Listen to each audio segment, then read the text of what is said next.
जय Bhim India news में मैं श्वेता आपका स्वागत करती हूं। आइए नजर डालते हैं आज की कुछ खास खबरों पर। तिल्हारा तहसील अंतर्गत आने वाले प्रमुख रास्तों की हालत बहुत ही खराब हुई है। इस रास्तों पर बहुत सारी दुर्घटनाएं होने से कई लोगों की जान गई है। इस मुद्दे को लेकर कई संगठनों ने घंटानाद आंदोलन, गाढ़व आंदोलन, लोटांगन आंदोलन, अनशन भी किया है, लेकिन शासन प्रशासन ने इस विषय को गंभीरता से नहीं लिया, जिसे लेकर अब वकील संघ ने रास्ते पर काम जल्द से जल्द शुरू किया जाए, इसके लिए साखळी उपोषण शुरू किया है। सर्व जे रस्त्याची दुरावस्था झालेली आहे यासाठी बरेचसे आंदोलन सर्वसामान्य जनतेतून, बरेचशा पक्षातून आणि बरेचशा सामाजिक आंदोलन संघटनेने केलेले आहे। त्या माध्यमातून आपल्याला असे दिसले की निष्क्रिय शासन आणि आमदार खासदार हे निष्क्रियपणे झोपलेले असून कुंभकर्णी झोपेचा सोंग घेत असून कोणी त्याकडे लक्ष देत नाही आहे। म्हणून आम्ही एक कायद्याने सर्व वकील मंडळी आम्ही कायद्याची जेव्हा बाजू मांडतो तेव्हा आम्ही हा विचार केला की सर्वसामान्य जनतेकरता आपण ह्या कायद्याच्या बाजूचा लढा जर ताकदीने शासनापुढे आणि न्यायपालिकेपुढे जर मांडला तर त्या माध्यमातून निश्चितच शासन त्याची दखल घेईल आणि अशा कुंभकर्णी झोपेत असलेले जे सार्वजनिक बांधकाम विभागाचे अधिकारी असतील, कर्मचारी असतील, आमदार असतील, खासदार असतील यांना एक योग्य ते निर्देश देऊन या रस्त्याच्या दुरुस्तीबाबत आणि पुनर्निर्माणाबाबत लवकरात लवकर ठोस पाऊल उचलण्यात येईल। म्हणून आम्ही हा तेल्हारा वकील संघाच्या मार्फत अशा पद्धतीचा पवित्रा घेतलेला आहे आणि आमचं तेल्हारा वकील संघाच्या मार्फत जाहीर आव्हान आहे। या साखळी उपोषणामधून आम्ही सांगू इच्छितो की जिथपर्यंत या तेल्हारा तालुक्यातील जनतेच्या साठी सर्वसामान्य लोकांसाठी चांगले रस्ते हे होतील नाही तिथपर्यंत आमचं साखळी उपोषण सुरू राहील। फक्त तोंडाला पाणी पुसण्याचे काम आमदार, खासदार आणि पालकमंत्र्यांनी करू नये किंवा आणखीन कोणत्याही अधिकाऱ्यांनी करू नये। जर त्यांनी ते करण्याचे प्रयत्न केले तर आम्ही वकील संघाच्या मार्फत त्यांच्यावर फौजदारी गुन्हे सुद्धा दाखल करू आणि लवकरात लवकर आम्हाला कागदपत्रांची जशी पूर्तता होईल त्या अनुषंगाने आमच्याकडे एक लिटरेचर आणि साहित्य कागदपत्र तयार झाल्यानंतर आम्ही जनहित याचिका सुद्धा माननीय उच्च न्यायालय नागपूर येथे दाखल करण्याचं आमचं प्रयोजन आहे। शहरी पिछड़ा वर्ग के लिए अमल में लाई जाने वाली रमाई घरकुल की योजना के लिए महाविकास आघाड़ी सरकार ने 2017 से एक भी रुपया नहीं दिया। भाजपा नगर सेवक व अनुसूचित जाति मोर्चा के प्रदेश सचिव धर्मपाल मेश्राम ने प्रेस परिषद में यह खुलासा किया। देवेंद्रजी फडणवीस महाराष्ट्र राज्याचे मुख्यमंत्री झाल्यानंतर सन 2014 मध्ये त्यांनी 14.908 करोड रुपये रमाई घरकुल योजनेकरिता फक्त नागपूर शहरातल्या पात्र लाभार्थ्यांच्या वाटपासाठी दिले। त्यानंतर 7 जून 2017ला पुन्हा 25 करोड रुपये दिले।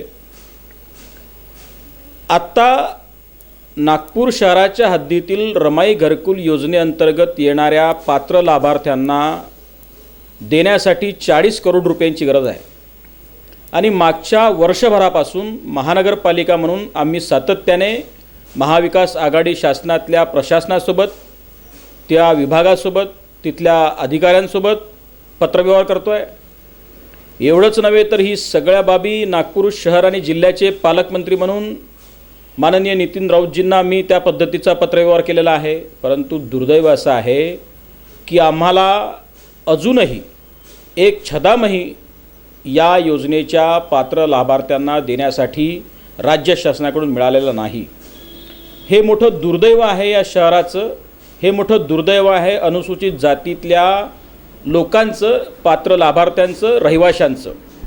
ते काबाड कष्ट करून बिचारे उन्हातानामध्ये या शहराच्या कल्याणासाठी राबतात, खपतात। त्यांचं घर स्वतःचं व्हावं, त्यांना पक्कं छत मिळावं यासाठी ही जी योजना आहे त्या योजनेमध्ये अजूनही एकही रुपया न मिळाल्यामुळे अनेक जे लाभार्थी आहेत, म्हणजे पहिल्या यादीतले 990 आणि आता पुन्हा 2074 असे जवळपास 3064च्या आसपास लाभार्थी आहेत, ते बिचारे या निधी न मिळाल्यामुळे मोठ्या अडचणीत आणि संकटात सापडलेले आहेत। नागपूरचे पालकमंत्री असताना सुद्धा आपण काय पाठपुरावा केला का त्यांच्याकडे? आम्ही त्यांना स्वतः महानगरपालिकेच्या वतीनं पत्र दिलं, सभागृहाचा ठराव दिला, परंतु दुर्दैवानं नितीन राऊत साहेबांच्या कानावर त्याची जू देखील रेंगलेली नाही। त्यांनी आम्हाला कोणत्याही पद्धतीचं आश्वासन दिलेलं नाही किंवा त्यांनी आपल्याकडून या शासनाकडून पैसे आणण्यासाठी या शहरातल्या अनुसूचित जाती वर्गाच्या लोकांसाठी एकही पैशाचं काम त्यांनी केलं नाही. त्यांनी या दिशेनं कोणताही प्रयत्न देखील केला नाही. हे देखील मला दुर्दैवानं आपल्या या ठिकाणी आपल्या समक्ष नमूद करावं लागत आहे. आपली पुढील भूमिका काय राहते या विषयावरती? आम्ही कालच सांगितलं की 27 तारखेला आमच्या प्रदेश भाजपाचे महामंत्री माजी ऊर्जामंत्री चंद्रशेखरजी बावनकुळे आणि नागपूर शहर भाजपाचे अध्यक्ष आमदार प्रवीणजी दटके यांच्यासह आमची जी काही टीम आहे त्या संपूर्ण टीमच्या नेतृत्वामध्ये संविधान चौकातून 27 तारखेला एक मोठा मोर्चा जिल्हाधिकारी कार्यालयावर नेण्यात येईल आणि या महाविकास आघाडीच्या सरकारला चेतावणी देण्यात येईल की जर तुम्ही खरे फुले शाहू आंबेडकरांचं नुसतं नाव जपायचं वाली मंडळी असाल तर तुम्ही पैसा देत नाही, दिसताय, सिद्ध होत आहे. पण जर तुम्ही खरे असाल तर तुम्ही या सर्व भुक्तभोगी जनतेला, या लाभार्थ्यांना 40 करोड रुपयाच्या निधीची जी मागणी केली ती तुम्ही पूर्णत्वास न्याल. आणि हे देखील आपल्या माध्यमातून चेतू इच्छितो की जर यांनी अशा पद्धतीनं केलं नाही तर पुढचा भारतीय जनता पक्षाच्या माध्यमातून उभा केला गेलेला संघर्ष त्यांच्या नाकी नऊ आणल्याशिवाय राहणार नाही. आणि आम्ही नागपूर शहरातच निवड नव्हे तर संपूर्ण महाराष्ट्रातल्या अनुसूचित जाती वर्गाच्या रमाई घरकुल योजनेच्या अंतर्गत येणाऱ्या पात्र लाभार्थ्यांना मी आपल्या माध्यमातून आवाहन करेन की जर सामाजिक न्याय खात्याने आणि त्या शहर जिल्ह्याच्या पालकमंत्र्यांनी आणि महाविकास आघाडीच्या मुख्यमंत्र्यांनी जर या योजनेमध्ये पैसे दिले नाही तर महाराष्ट्रभर कोणत्याही मंत्र्याला या लोकांनी फिरू देऊ नये अशी देखील भूमिका घेण्याची वेळ आज खऱ्या अर्थानं आलेली आहे. दुर्भाग्य, आखिरकार मिली चांदनी की लाश। वह 11 साल की है और भैंस चराने के लिए गई थी। नहर में मुंह धोने के समय चांदनी दिनेश बाथोड़े पानी में फिसल गई। यह घटना गोंदिया जिले के आमगांव तालुका के गोरठा में हुई है।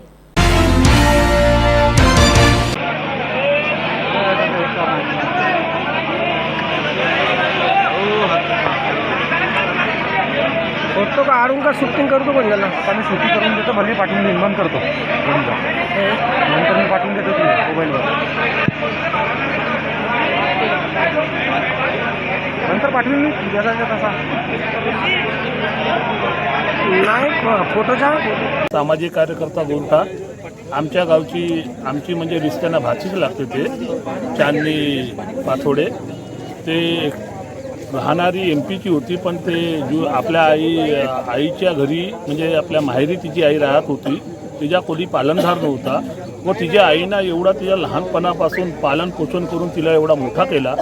त्या पोरीसाठी तिनं जीवाचा हाड केला आणि आज तिची मुलगी नहरात डुबलेली आहे. पण आता जोपर्यंत डेड बॉडी भेटत नाही तोपर्यंत मी नाही म्हणू शकत का डेड बॉडी नहरात आहे.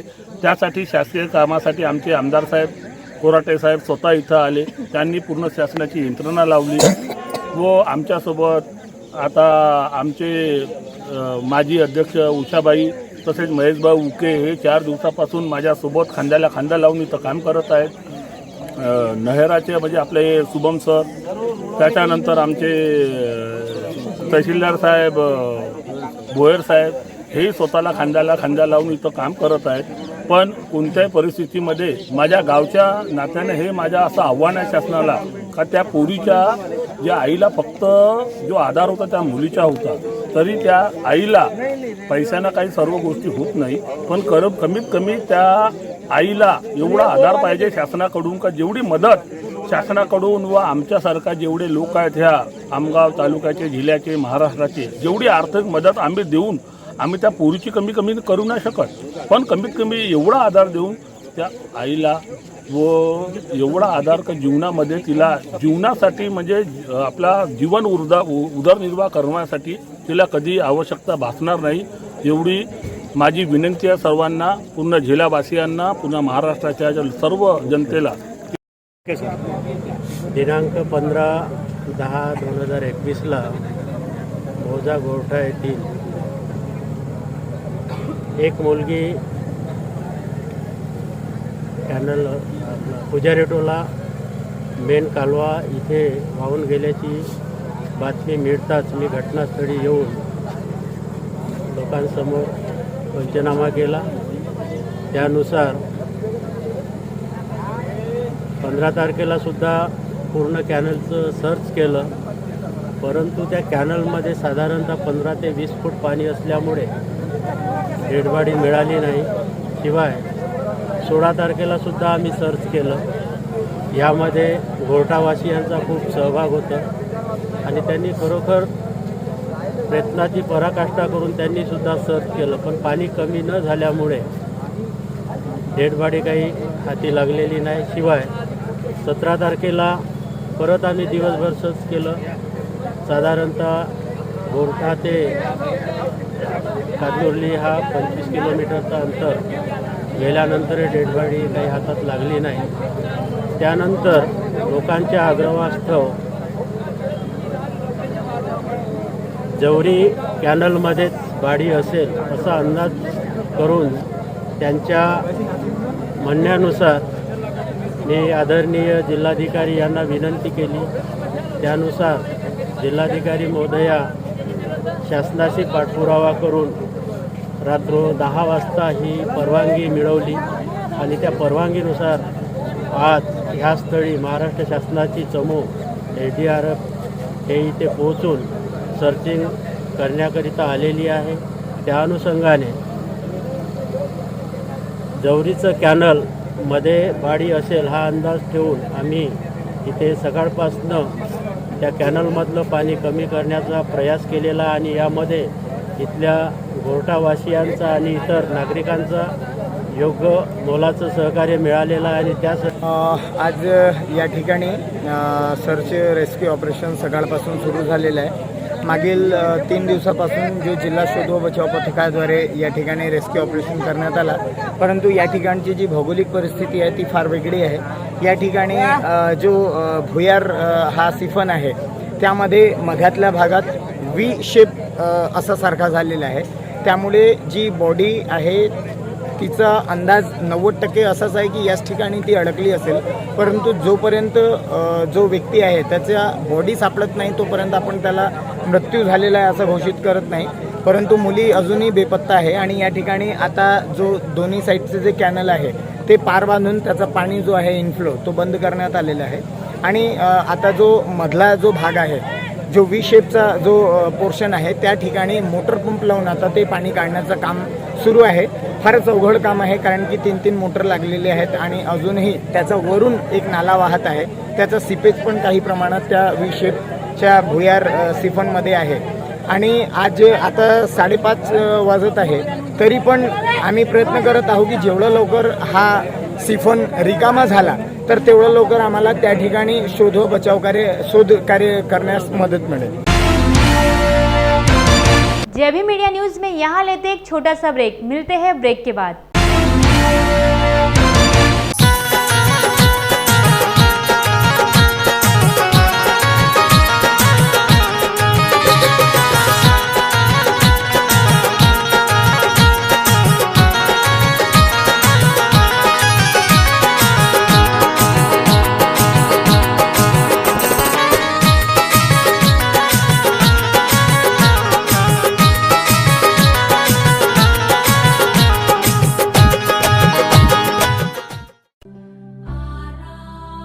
नालंदा आर्ट गैलरी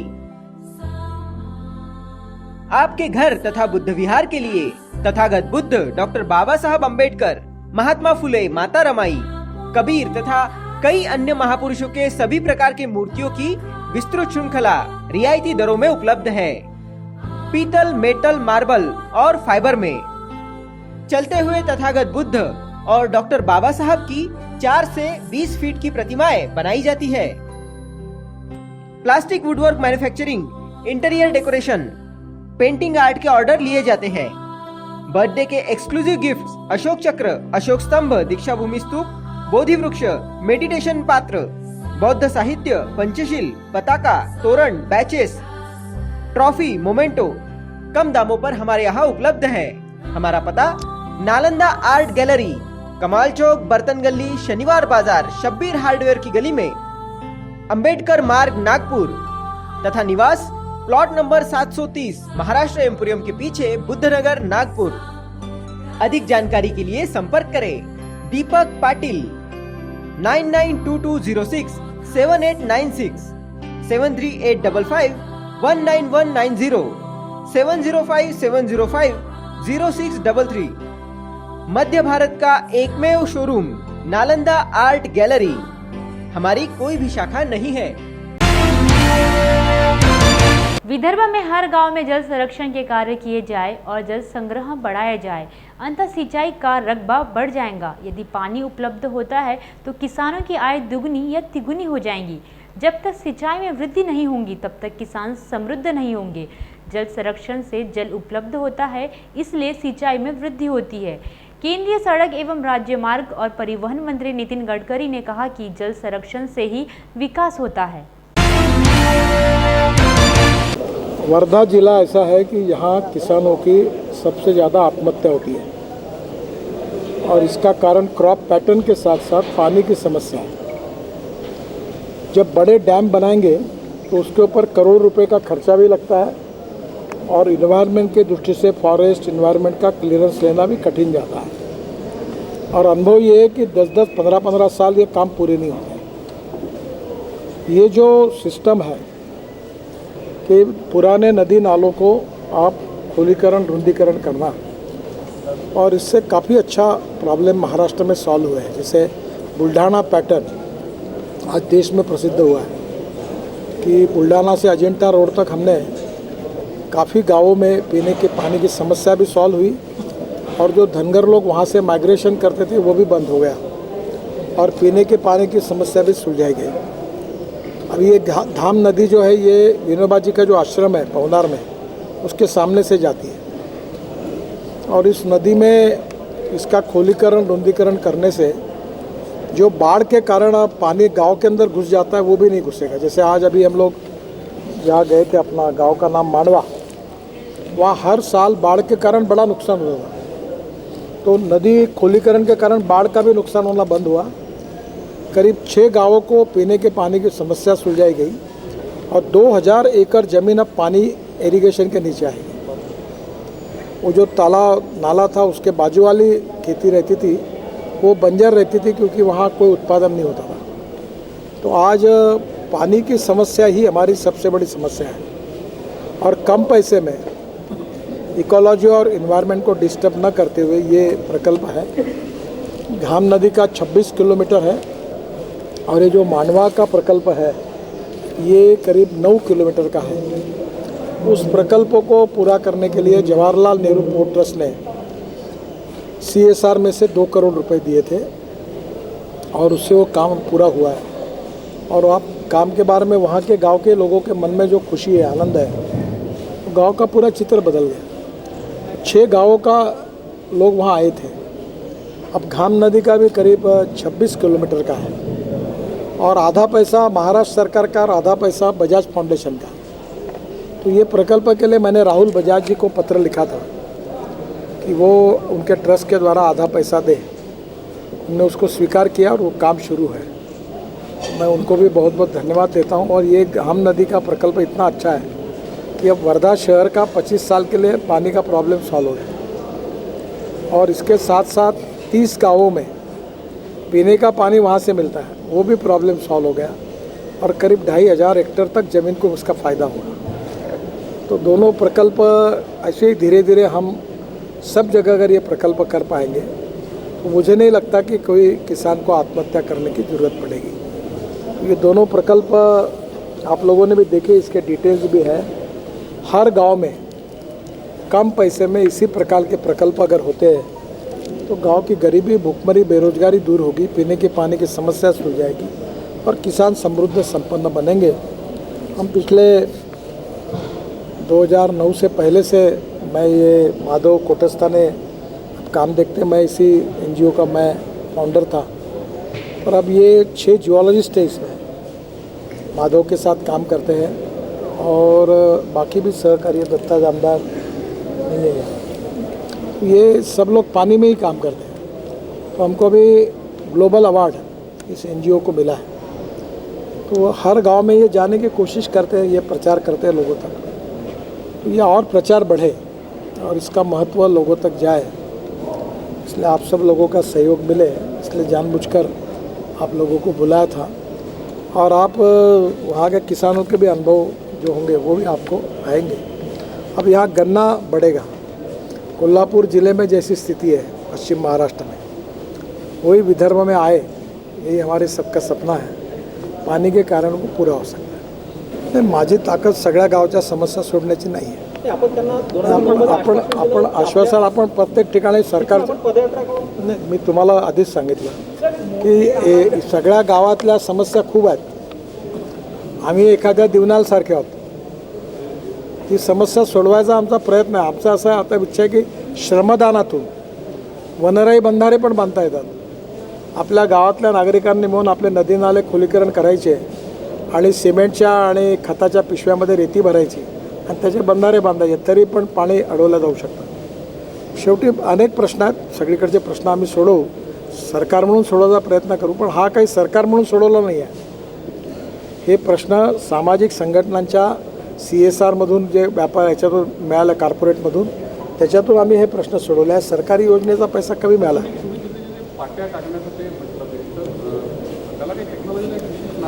ते असं आहे की हा पहिले असा ब्रिज कम बंधारा बनायचा, त्याच्यावर खाली पाट्या टाकायच्या आणि आपण पावसाळ्यात पाणी रोखायचं, मग शेवटच्या पावसाचं, आणि मग त्या पाणी आपल्याला वापरायचं। पुन्हा पावसाळ्याच्या वेळेस ते पाट्या काढायचे, कारण पूर यायचा त्यावेळी। आता यांनी काय केलं आहे की या पुलाच्या इकडे असा अँगलचा गोल बंधारा बांधला आहे, हे टाक्यासारखा असा अर्धवर्तुळाकार, त्यामुळे आता पाट्या टाकायची गरज नाही। नाही, याच्यात ब्रिज कम बंधाऱ्या मी 4 बांधले। आज एक देवळीला मी पाहायला जाणार आहे, रामदासजी तिथे बांधला। एक तळेगावजवळ, कोणतं गाव माझं?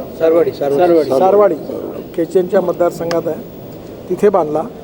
एक देवळीला बांधला, एक या कारखान्याच्या इथे तुम्ही जेव्हा येता ते नदीला तिथे बांधलेला आहे, आणि अजून 4थ्या ठिकाणी दिवसाला बांधला आहे।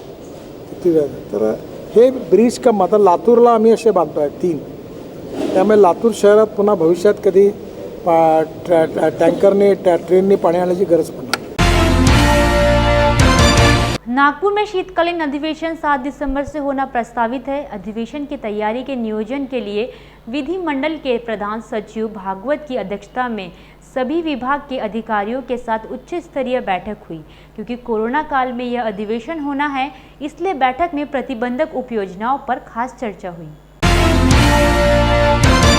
नागपुर में शीतकालीन अधिवेशन की तैयारी को लेकर की गई समीक्षा की रिपोर्ट अगले सप्ताह मुंबई में होने वाले विधानसभा कामकाज सलाहकार समिति की बैठक में रखी जाएगी।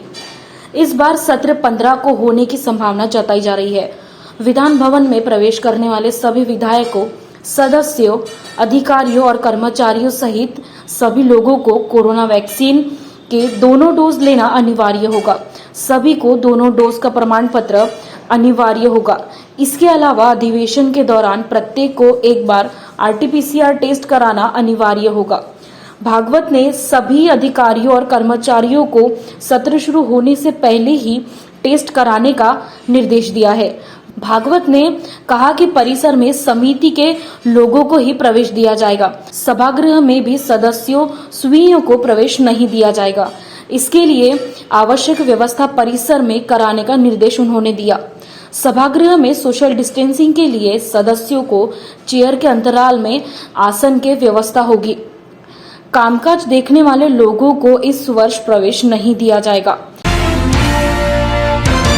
राज्य में जिला परिषद और उसके अंतर्गत आने वाली पंच की OBC सीटों पर 5 अक्टूबर को हुए चुनाव के बाद अब पदाधिकारियों और सभापतियों के चुनाव 28 और 29 अक्टूबर को होंगे। चुनाव आयोग के निर्देशानुसार जिला अधिकारी कार्यालय से कार्यक्रम घोषित कर दिया गया है। नागपुर जिप उपाध्यक्ष चुनाव 29 अक्टूबर को विशेष सभा में होगा। वहीं 28 अक्टूबर को संबंधित पंचायत समितियों में सभापति व उपसभापति के चुनाव आयोजित किए जाएंगे। जिले के 16 जीप सर्कल और 31 पंच सीटों में उपचुनाव हुए थे, जिसके परिणाम 6 अक्टूबर को ही घोषित हो गए थे। OBC सीटों की मान्यता रद्द होने से जहां उपाध्यक्ष का पद रिक्त हो गया था, वहीं नरखेड़, कमलेश्वर, रामटेक, मौदा, कामठी, हिंगना व उभरेड़ पंचायत समिति में सभापति व उपसभापति पद रिक्त हो गई। 4 मार्च को सुप्रीम कोर्ट ने 50% आरक्षण से अधिक होने के चलते ओबीसी सीटों की मान्यता रद्द करने का आदेश जारी किया गया था। इसके बाद उपचुनाव करवाए थे। भारतीय स्वतंत्रता के अमृत महोत्सव और बांग्लादेश की स्वर्ण जयंती के अवसर पर एक साइकिल रैली, एक सद्भावना यात्रा का आयोजन अहमदनगर से बांग्लादेश नौखेली तक किया गया है और 75 दिनों में 3000 किलोमीटर की दूरी तय करेगा।